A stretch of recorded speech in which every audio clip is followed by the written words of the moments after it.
But after a few weeks, it's just great to be back here among you and to see many faces that we haven't seen since last summer.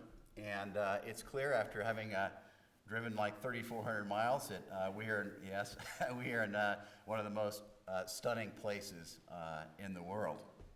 Today, I don't believe it's in your bulletin, but today I begin a two-part sermon series. And I hope you'll come back next week, not only to hear part two, but next week we also have the Snowmass Chapel Gospel Choir back. So we're going to get this place rocking. So tell your friends, come back next week for our Gospel Choir. But I begin a two-part sermon today entitled Getting in Alignment. Getting in Alignment. Well, I've discovered over the years that road trips can be one of the best parts of summer vacations. And as I've referred to many times this morning, we just returned from a lot of time in New Mexico, from a lot of time with my mother in El Paso, and then the rest of the time driving all over Texas. Have you ever noticed how big it is? It just kind of goes on and on and on. But I do have to say that, and this might sound strange, but one of my favorite places in the entire planet, and I've been blessed to travel all over the world, is the desert of south central New Mexico. And it might surprise you that it's one of my favorite spots because there's absolutely nothing there. It is perhaps the most barren place on earth. It's desolate, which is maybe why I like it so much. And in decades past, it was the kind of place I spent a lot of time, and it was the kind of place where the only thing you would encounter would be rattlesnakes or rabbits with big ears or the occasional person coming across the border trying to find some work to feed his family. And I still love the area now, although you have to be a little more careful now because there are well-armed drug runners and there are sophisticated coyote operations that are smuggling people across the vast desert wasteland. A number of years ago, though, I was driving on a dirt road in that part of New Mexico because at the time, Regina and I were living in New Mexico, El Paso, right on the border, but I was out in that part of the desert.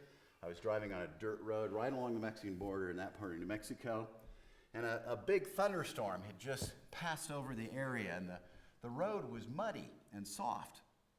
And if I think about it hard enough, and some of you have been in that region will know it, if I think about it hard enough, I can still smell that wet desert smell, the smell that comes when you pinch a sprig of creosote. It smells like a summer storm.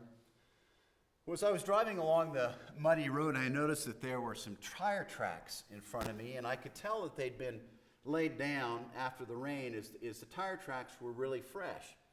And it hit me that the tire tracks were really weird. And the reason that it was weird is because whatever it was that was in front of me had four strangely placed wheels. They were uneven, but there were grooves for all these wheels, and it didn't look like an ATV, and I couldn't imagine what it was because there were like four lines and four grooves, and I didn't know what was going on. I thought maybe there was a new Roswell happening, but I didn't know what was happening.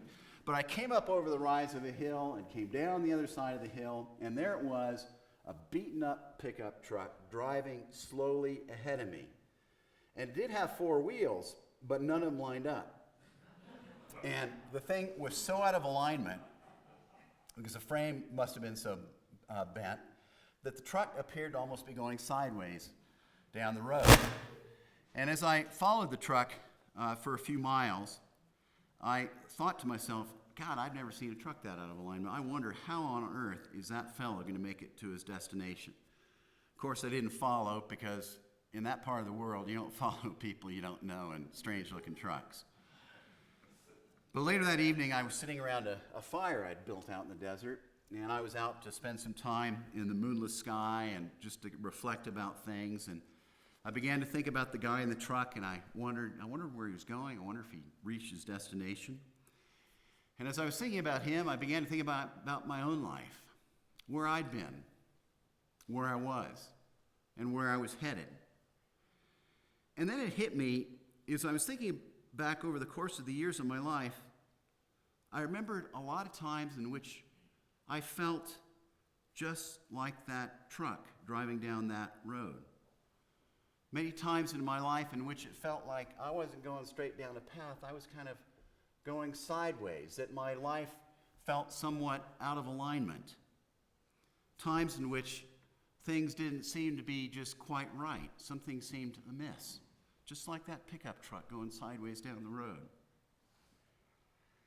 And as I think back to that evening in the desert when I was very much in touch with my own out-of-alignment passages in life, I'm really clear that I'm far from alone in having had that thought or that experience or that feeling. You see, because of what I do in the 4 parishes that I've been in, I've had a lot of people share a lot of things with me over the years. And it's through countless talks with people that many have shared a personal struggle with a sense that something downbeat was just a bit out of kilter, almost as if something was missing, almost as if something was just a little bit out of alignment.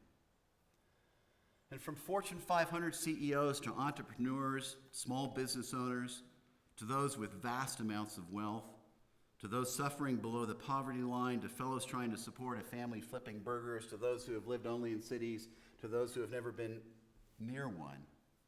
So many people have said to me across all walks of life, my life's okay, but down deep I sometimes wonder, is there more? I've had people say to me, Robert, I work at my job day after day, and it's okay, but what's the point, ultimately? Or Robert, when I'm honest with myself, I'm not quite sure that things are always the way they should be. Or Robert, no matter how hard I try, some of my relationships just seem messed up. It seems like it should be better. Or Robert, I'm retired, I'm having a great time. I have every one of my needs met, but when I'm out on the golf course playing with friends, I sometimes get this little flicker of this hole,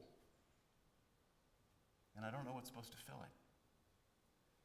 Or Robert, I'm 28 years old and I don't feel a sense of purpose, and I get this gnawing feeling I can't get my hands around. Or Robert, our culture seems so messed up. I feel helpless. So many people I've known, including me, have experienced or gone through periods in which the outside was okay, but inside it felt like something was missing, or that there should be more, or said another way, that there was just something not quite in alignment. What's interesting is if you take a look at Jesus' life, it's pretty clear that he liked to spend time with people who felt out of alignment. Folks who were looking, searching, seeking for things. People who didn't feel that everything was just fine and dandy and perfect. With people who understood that the universe did not revolve around them or their needs. Well, one day, a bunch of supposed religious people were going after Jesus. They were challenging him from just about every angle they could think of. And Jesus, in the Gospel of John, responds to the people who are challenging him with some pretty interesting points. And I want to share some of the points that he makes using my own words from the Gospel of John. Jesus one day says to people who are challenging him, slow down a minute. You need to realize that you are acting the way you're acting in response to your view of life.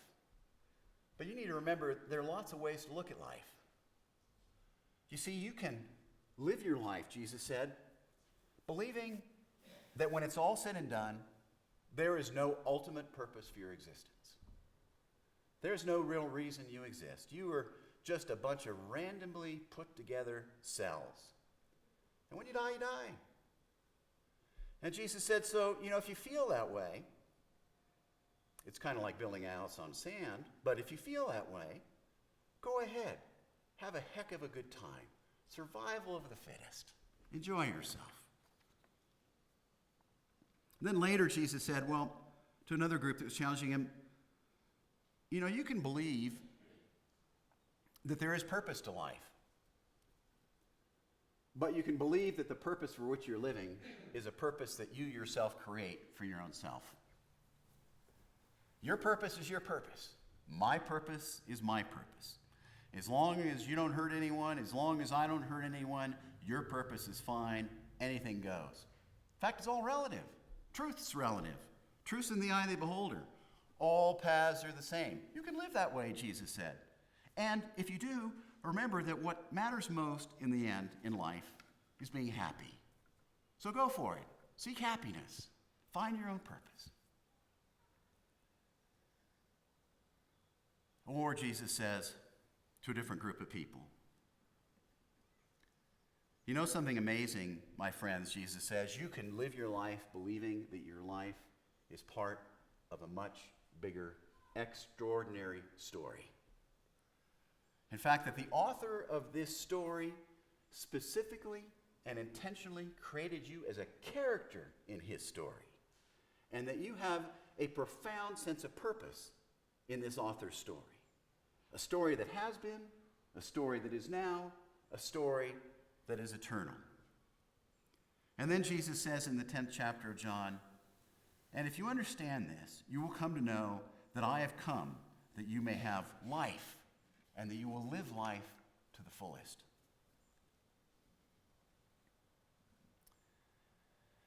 Over the last several weeks, I've been reading and thinking, and I've been reading a book that I've asked our boards to read. Hopefully they're reading it.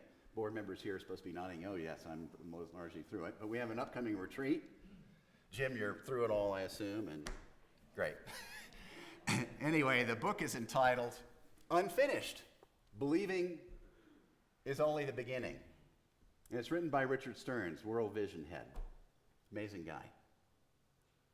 Great title, Unfinished, Believing is Only the Beginning. And Richard's bottom line point is that many of us live our lives disconnected or separate from the ultimate purpose for which we're alive. And he states, much picking up Jesus' words, that day in and day out, that you and I have choices every day as to how we will see that day, how we will see our existence in that day, and how we will see our part in that day. In essence, it's the same thing that Jesus said. We can believe that there is no ultimate story in life, that we go about our day in and day out living, making up our own personal story. Or we can believe there's absolutely no story at all. Or we can believe that we are part of the story that God has created. And he writes this. He says, God is the author of a big story. You and I are the story, or in the story. Don't you think that the author has a role for us each to play? And I love this line. There are no extras meant to stand on the sidelines. There are no extras meant to stand on the sidelines. And if our story is not connected to God's story, then we will miss the entire point of life. The meaning, purpose, and significance of our lives are found only by aligning our lives with God's. There's an idea for the Ideas Festival. And so I have some critical questions for you to ponder over the days ahead between this week and next week. I have some things that I'm going to ask you to think about between this week and next week. Some things, some perspectives for you to reflect upon and to get very clear about and have answers to these questions. Is there no story?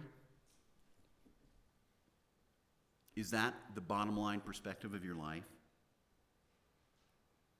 Or is life all about making up your own story, your own purpose?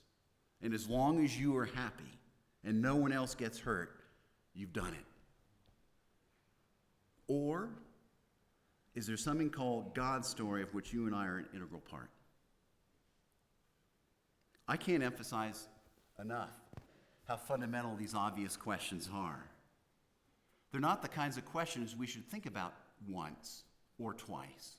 They're the kinds of questions we need to be thinking about daily. Each day is a gift. It's gone. How are you going to use your day? Based on what perspective? No story, my story, God's story. And if you believe there is a story, and if you believe that there is God's story, and if you come to accept that you were written into God's story by God and that you are not an extra, and if you get in touch with this when your feet hit the floor every single morning, you are in for a total life realignment of who you are, your relationships, how you spend your time, how you spend your money, how you see things, what you care about, what you react to, what you don't react to. And you're in for a razor-sharp sense of alignment or realignment and purpose, whether you are 18 or 95.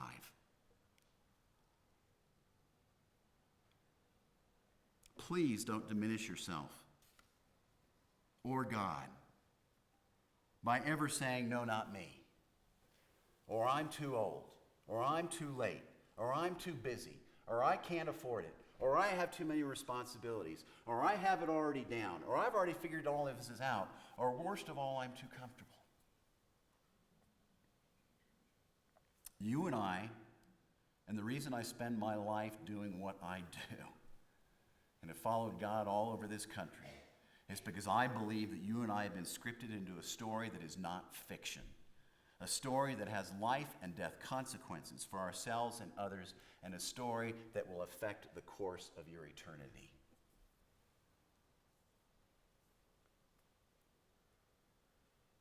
But in some ways, that's the easy part. Because believing there is God's story and that you're a part of it is just the very beginning. Tragically, many, many, many people of faith who go to church forget this, including me in my life sometimes. Listen to what Richard Stearns writes. Many people see Christianity as a transaction with God to receive forgiveness and get a ticket to heaven, and then I'm done. I have a relationship with God, I'm forgiven, I got the ticket in my pocket, I'm done. He goes on to write, lots of people go to church now and then, pray occasionally, and then go back to the party. Or as I like to say, there are those, including me in the past, there are those who go for an hour to church, leave, and go back to being and doing who they were before they came.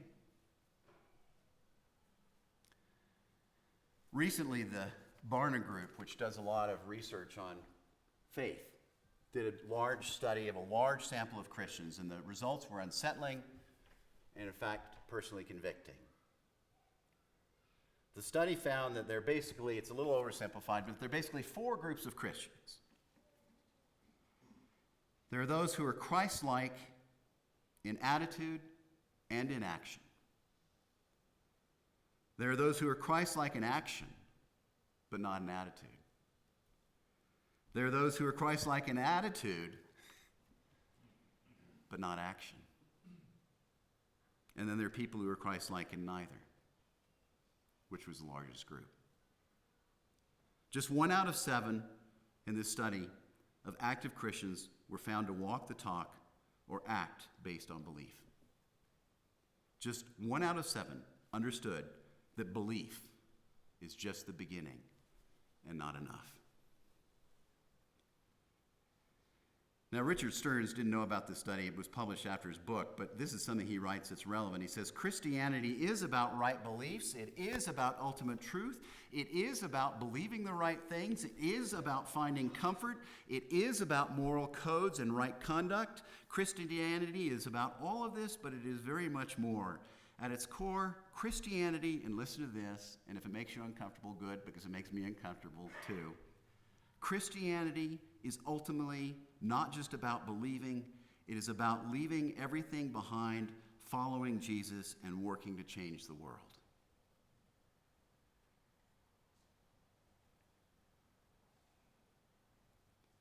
He continues, God invites you to join him in changing the world. God has a dream for this world, and God called his dream the kingdom of God. And God created you to play an important role in bringing about the kingdom of God. You will never find your purpose, your deepest sense of purpose, until you find your place in building God's kingdom. Said another way, if we want to get into alignment in life, then we need to not only believe, and we need to not only believe that we are part of God's story, but we need to find our place in changing this world wherever we happen to find ourselves. Do these words sound familiar? Thy kingdom come, thy will be done. Where? On earth as it is in heaven. But do you know what this prayer really means? It means, Thy kingdom come, thy will be done in Snowmass Village as it is in heaven. Thy kingdom come, thy will be done at Snowmass Chapel as it is in heaven. Thy kingdom come, thy will be done in Aspen as it is in heaven. Thy kingdom come, thy will be done in Arkansas, in Texas, in Washington, D.C., in Capitol Hill, in Washington State, in Hawaii, all over as it is in heaven. It's a deeply personal, particularized, specific prayer. Well, next week I'm going to go into some detail about just what does God's kingdom look like? How are we supposed to build it? But for a moment, let me just summarize some takeaway points from today. A lot of people at various times in life, including me, have felt or feel out of alignment, whether we're 18 or 90. Sometimes we feel that something is missing, that there must be something more. We feel a little bit out of kilter. And honestly, that feeling comes because we are not totally connected with God's purpose. Every day we get up, and in our interactions with other people, we can choose to see life basically in one of three ways. Everything's random. There's no purpose. Go ahead. Have a great time. Or we can see that life does have purpose. We need to create our own personal purpose. And my purpose is good as long as I don't hurt you. Be happy is the motto. Or we can see that God is the author of life and an amazing story, and that we were created with significant parts to play. Christian belief and believing that there is something called God's story is just the beginning. We are called by God to get ourselves in alignment with God's purpose and our role in his purpose. Ultimately, we're here to bring about the kingdom of God, which is the vision and the dream that God has for this planet right now. So I invite you over this week, think about these three perspectives. Think about what you really believe. Think about how it affects your day in and day out life. Think about what perspective you're going to choose. Think about the fact that belief is just the beginning. And so let us now pray.